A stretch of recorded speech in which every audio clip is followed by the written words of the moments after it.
आज हम कक्षा 10वीं विषय संस्कृत पाठ तृतीय राष्ट्र गौरव के भाग चतुर्थ यानी 3 भाग इस पाठ के हो गए हैं।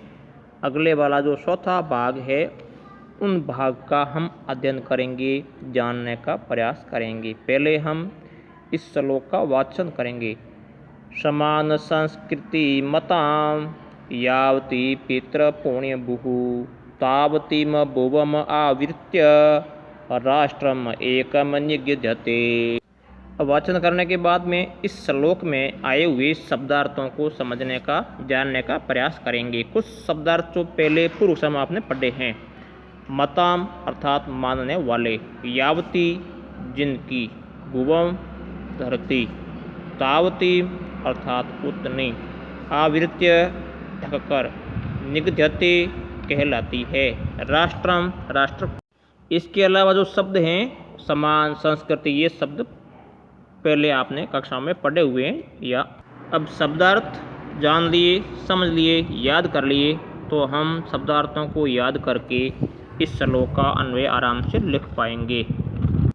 अन्वय लिख देंगे तो हम इस श्लोक का हिंदी में अर्थ समझ लेंगे और अर्थ करने के बाद में इस पद्यांश में आए हुए प्रश्नोत्तरों को भी प्रश्नोत्तर समझ लेंगे। अब इसका अन्वय। समान संस्कृति मतां जनानां यावती पितृपुण्य बुहु तावती भुवम आवृत्य एकम राष्ट्रम निगद्यते का है हिंदी में अर्थ। अब शब्दार्थ याद कर लिए तो इसका हिंदी में अर्थ होगा समान संस्कृति को मानने वाले लोगों की जितनी पैतृक पवित्र भूमि है उतनी भूमि को अर्थात उस भूमि को एक राष्ट्र कहा जाता है। अर्थ यह है कि जिस देश में जिनकी समान संस्कृति है और अर्थात जिनकी पितृभूमि पितामह की भूमि भी समान है, उन सबको मिलकर के ही एक राष्ट्र कहा जाता है। श्लोक में व्याकरणिक पद कौन से हैं? पहले हैं शब्द रूप। एक शब्द आया हुआ है मताम। इनमें मता मूल शब्द है, द्वितीय विभक्ति है, आकारांत है और एक वचन है। उसके अलावा इसमें आया हुआ राष्ट्रम। इसमें राष्ट्र मूल शब्द है, द्वितीय विभक्ति है, एक वचन है।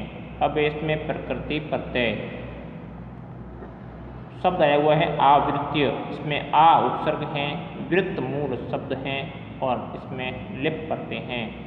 संस्कृति मताम, इसमें संस्कृति धन मतु करते हैं। इसके अलावा इसमें संधि उपसर्ग समास, इसके अलावा इसमें संधि समास उपसर्ग प्रत्यय विलोम शब्द जो भी होते हैं वे सभी व्याकरणिक पद कहलाते हैं। अगला श्लोक, इसका भी हम वाचन करेंगे। पितृभूतम पुण्यभूतम दयम याच्य न विद्यते तस्य शौतम तत्र राष्ट्रे भवितुम नम किल अर्हति। इनका भी वाचन करने के बाद में हम इनके शब्दार्थ को समझेंगे, जानने का प्रयास करेंगे। शब्दार्थ हैं पितृभूतम अर्थात पिता की भूमि का भाव, मातृभूतम मातृभूमि होने का भाव, विद्यते होता है, स्वतम स्वामी होने का अधिकार, न किल अर्हति वास्तव में योग्य नहीं है, यस्य अर्थात जिसके पास में, द्वयम दोनों, तस्य अर्थात उसका, भवितुम होना। हमने इनके शब्दार्थ याद कर लिए तो हम इनका अन्वय है आराम से लिख पाएंगे, क्योंकि शब्दार्थ याद नहीं करोगे तो अन्वय नहीं लिख। इसका है अन्वय। अन्वय कैसे लिखते बनता है? पितृभूतम पुण्यभूतम इति दयम यच्च न विद्यते तस्य तत्र राष्ट्रे शौतम भवितुम न किल अर्हति। अब इसका होगा अनुवाद। शब्दार्थ लिख दिए, याद कर ले तो अनुवाद आराम से कर देंगे।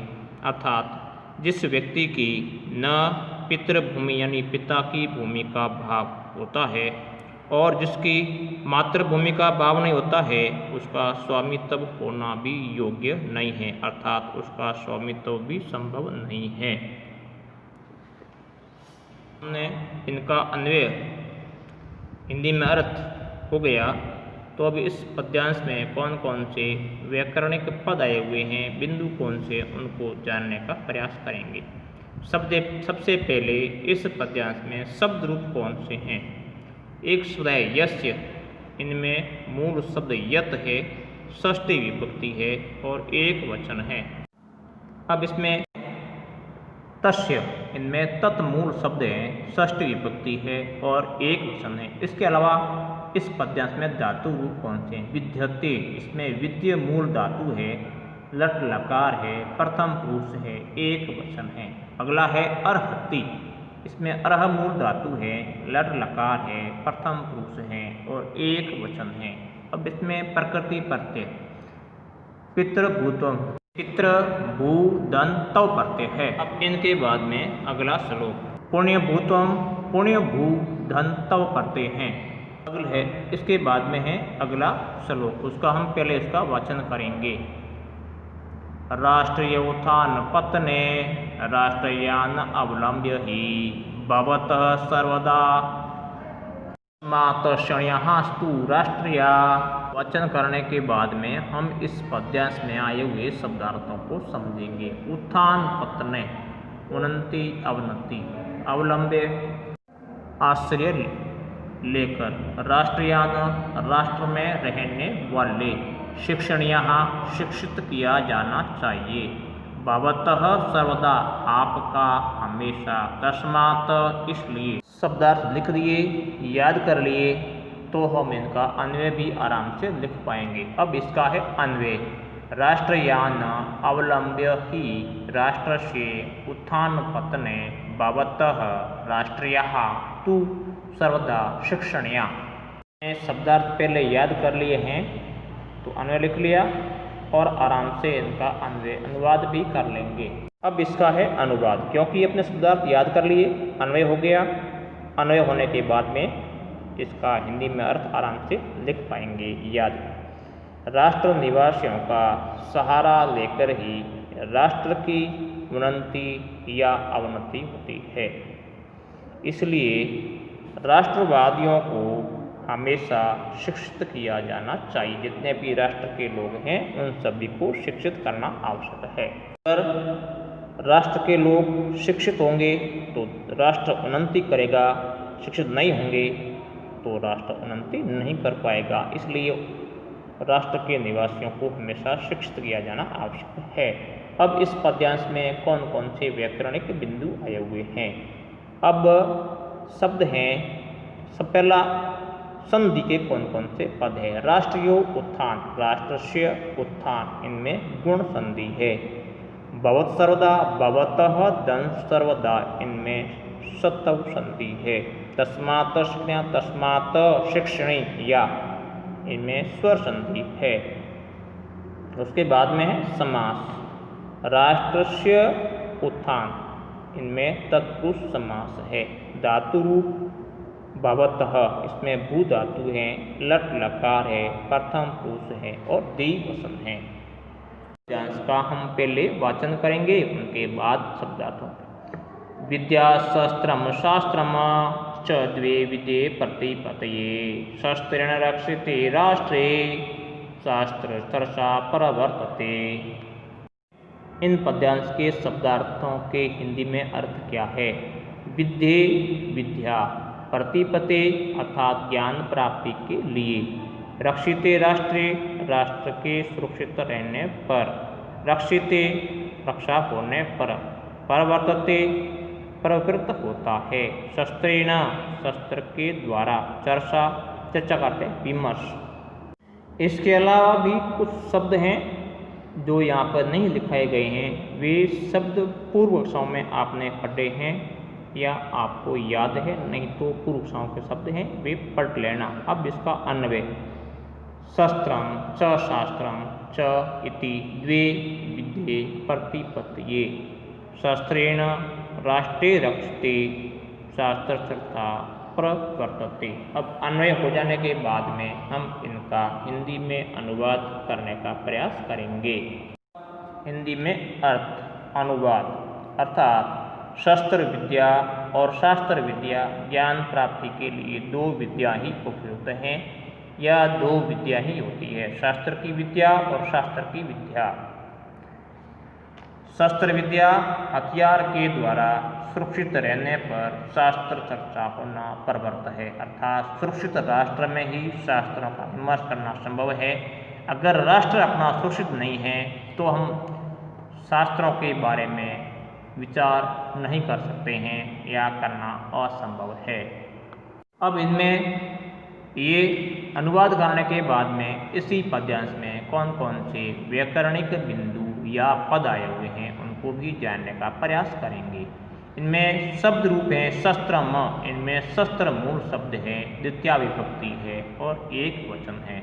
शस्त्रेण, इनमें भी शस्त्र मूल शब्द है, अकारांत है, पुल्लिंग है और तृतीया विभक्ति है और एक वचन है। राष्ट्रे, राष्ट्र ये भी अकारांत है, अकारांत शब्द हैं, सभी राम की तरह ही बनते हैं। इनमें राष्ट्र मूल शब्द हैं, सपदी विभक्ति है, एक वचन है। विद्ये में विद्या मूल शब्द है, आकारांत है, स्त्रीलिंग है, प्रथमा विभक्ति है, एक वचन है। अब इसमें समासिक पद कौन कौन से आएंगे? शास्त्र चर्चा, शास्त्राणाम चर्चा अर्थात शास्त्रों की चर्चा, इसमें तत्पुरुष समास है। तत्पुरुष समास की परिभाषा पहले आपको बताई हुई है। यदि दो पदों को अलग करने पर उनके मध्य में कारक की विभक्ति आती है तब तत्पुरुष समास है। शास्त्रों की काके की इसमें षष्ठी विभक्ति आई हुई है, इस कारण इनमें तत्पुरुष समास है। अब इसमें है पद्यांश में धातु रूप कौन से हैं? प्रवर्तते में प्र उपसर्ग है, वृत्त धातु हैं, लट लकार है, प्रथम पुरुष है और एक वचन है। पहला प्रश्न है केन रक्षिते राष्ट्रे चातुषा प्रवर्ते। प्रश्न क्रमांक 2 है कान अवलंब्य राष्ट्र से उत्थान पतने भवतः। प्रश्न क्रमांक 3 है राष्ट्रे कस्य शवतम न भवति। प्रश्न क्रमांक 4 है भवतः धातु लकार पुरुष वचनम च लिखत। ये बहुत प्रश्न हैं। इन प्रश्नों के उत्तर हैं वे इसी पद्यांश में आए हुए हैं। अगर आपने इन पद्यांश के हिंदी में सबके अर्थ जाने हैं, अनुवाद समझा है, अन्वय भी जान लिया है तो इनका जो उत्तर हैं वो आराम से लिख पाएंगे। अब बहुत प्रश्न के बाद में गृह कार्य कौन कौन से प्रश्न हैं? विद्यायाः प्रकारद्वयं किम् अस्ति। प्रश्न क्रमांक 2 है राष्ट्रीय उत्थानं संधि कृत्वा नामापि लिखत।